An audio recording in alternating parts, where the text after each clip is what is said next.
Merry meet Pisces, Pisces sun sign, rising sign, and or moon sign. This is a 2-week reading for all you Pisces, starting today, the 26th of May, 2023. We're streaming this live on YouTube and on Twitch, and moderating today on YouTube is the lovely Jennifer, and moderating on Twitch is the lovely Honeypaw. Thank you so much, moderators, and thank you, Pisces and friends of Pisces, for tuning in today for today's reading. If you're watching this on a restream on YouTube, you can fast forward through the shuffling I'm about to do by using the timestamp right in the video description. I'm reading with this Universal Tarot of Marseille, and I've already purified with my very own Van spray. You can find information about how you can make your own Van spray for purification and blessing, and also how to purchase this deck in the video description of this very video on my YouTube channel. Thank you so much for being here today, Pisces. I so appreciate you. And I'm going to just shuffle, because I want to give you the most accurate reading I possibly can. This is going out to a lot of Pisces, so if for some reason it doesn't seem to apply to you personally, just disregard it because it may not be meant for you. In that case, check out the zodiacal readings for your other signs, or also remember we have general readings for all signs every day except for Monday. You can find the most recent replays for all of that on my YouTube channel, but really easy to find on my website at ariels-corner.com, Ariel's Corner with a hyphen.com. I don't read with card reversals, so you will see me flipping cards right side up. Nothing to worry about. We have a shop, and that's at arielscornershop.com. arielscornershop.com.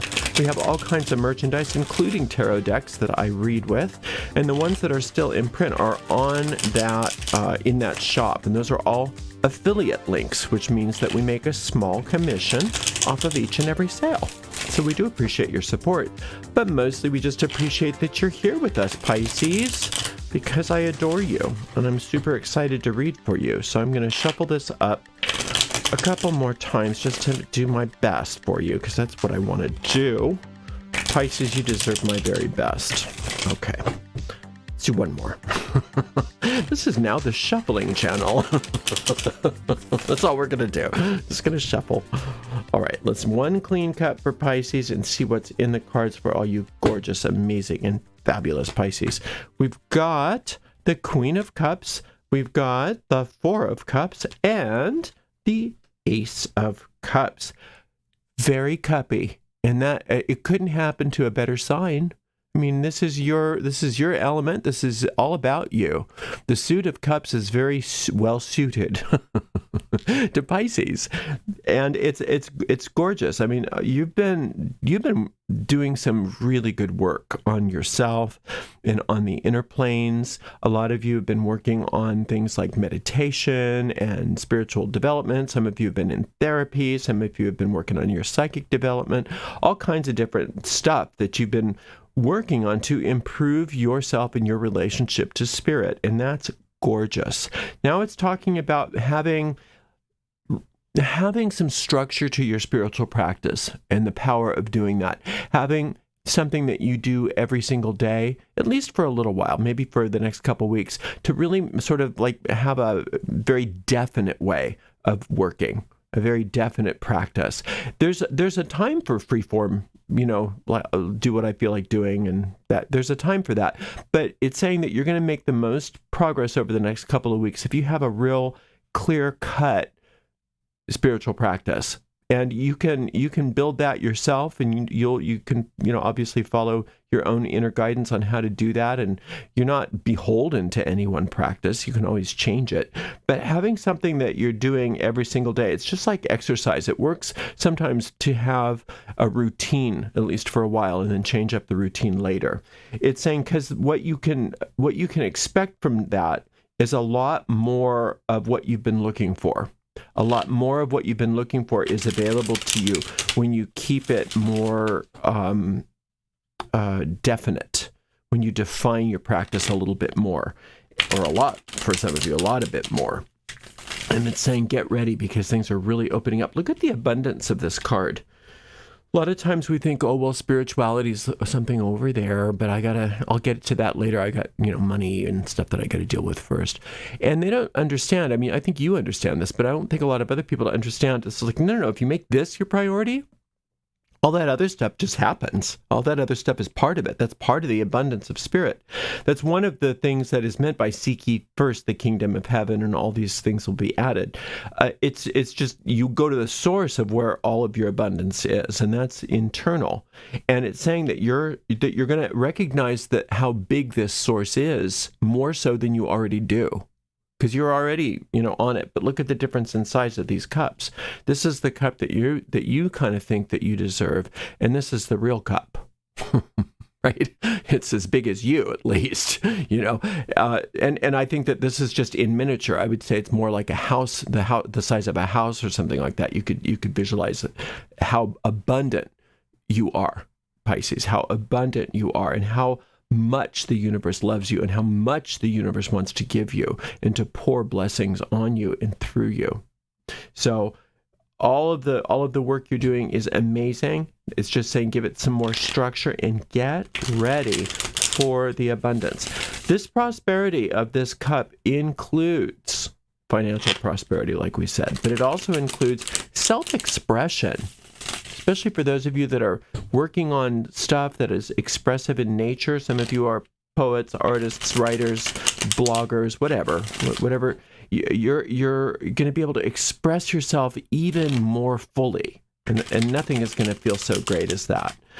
It is good health, physical health. Those of you that have been struggling with health problems and things like that in your life, there's good health that is promised in that cup.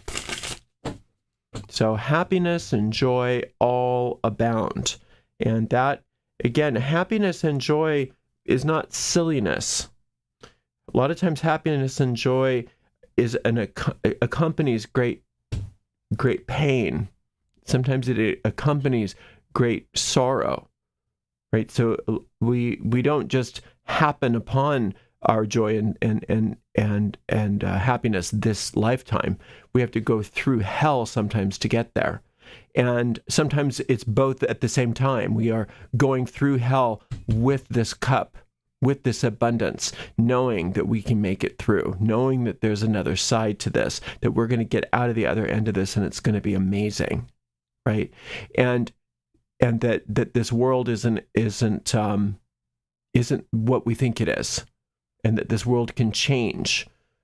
This world can change. And all of that is something that you know and that you've been working through and you've been working on. And like I said, it's just ready to really get bigger for you in a wonderful way. So I am very, very pleased with this reading so far. Let's see. We've got this King of Swords in your past. This is something really important to talk about. Beautiful Page of Cups. Beautiful Four of Coins. Now, this is something that you've overcome, this King of Swords. And you've overcome this through compassion with yourself and with others. You've had some problems in the recent past, many of you, with some conflict. And a lot of that conflict is so-called justified. But understand, as soon as this King of Cups, this is a personality facet of the human condition. As soon as this King of Cups hears, oh, it's justified that I have conflict, he says, yay. And then turns that into something that can rob you of your joy, rob you of your happiness. And that's why, when she's all about forgiveness, but she's not frivolous about her forgiveness. She forgives in a way that is, and this is what's sort of like winning out between the two of these inside of you. She understands that forgiveness is for your sake, not for their sake. And that forgiveness is not enabling them in their bad behavior. And that forgiveness isn't excusing their bad behavior. And forgiveness isn't giving permission to future bad behavior. This person just says, I don't want to hear about forgiveness. This is the other part of the equation that you've been going through. I don't want to hear about forgiveness. They're bad, they're evil, they must be destroyed. End of story, right? And she understands that even though that may be objectively true, that you'll never achieve the happiness and the peace that you desire while you're harboring those kinds of thoughts. And so she's instructing you and doing a very good job of it, it looks like here, that your abundance lies in forgiveness and that you're doing it for your sake, out of self-interest, and that it's not up to you to judge other people's souls, only their behavior sometimes. Which means, hey, if you got to get a restraining order, if you got to file a police report, if you've got to say, I'm never talking to that person again and having a firm no contact agreement with them, whatever that was, fine. You can do all that and still forgive them. They can go to prison while you forgive them if it's that big of a deal, right? They can have accountability while you still forgive them. Both can be true at the same time. It's not so much what's going on in the world, it's what's going on in our heart, right? And in fact, what I've noticed is when I forgive somebody who's really done something awful that deserves some, legal accountability, that once I forgive them, that legal accountability seems to happen faster because I'm no longer in there trying to have my say, and which almost seems like in some ways that it actually delays the accountability. I can't tell you how many times when I finally forgiven somebody that they paid the price, So forgiveness heals, and I think you're recognizing this, but it's not something silly. A lot of people call something forgiveness that isn't. Some people call denial forgiveness. Oh, it's okay. It's okay. That's not it. That's not what we're saying. It's not okay. It's just that you really wronged me, and it hurt me deeply. This is you talking to yourself, really, about this person. I forgive you because that is something that I need to do for myself, and it's very challenging and difficult, but I'm doing it for me, not for you. And I'm doing it because I don't have the eyes to see who you are as a soul. All I have the eyes to see is you as an individual, as a personality. And I know that you as a soul are probably very, very different than your behavior. So I'm willing to forgive you so that I can be free. So that I can be free. And your karma is none of my business. Boy, does that sometimes set things. It's definitely good for you, but sometimes it really makes things different for them too. And so anyway, I spent too long on that. We've got these 2 4s, so that means Jupiter's in your life a lot this next couple of weeks, Pisces. Lots of expansion of your good. Expansion of your good from your spirituality is going to be evident in your finances for most of you. And if it's not finances, some of you it's health that's been the issue.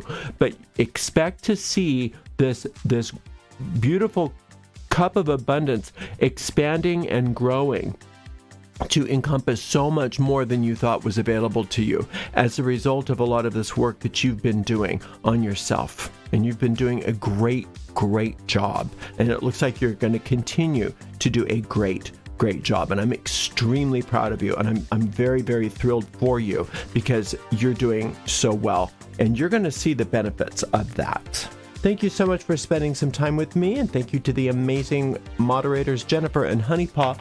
We'll see you in 2 more weeks, Pisces. Blessed be.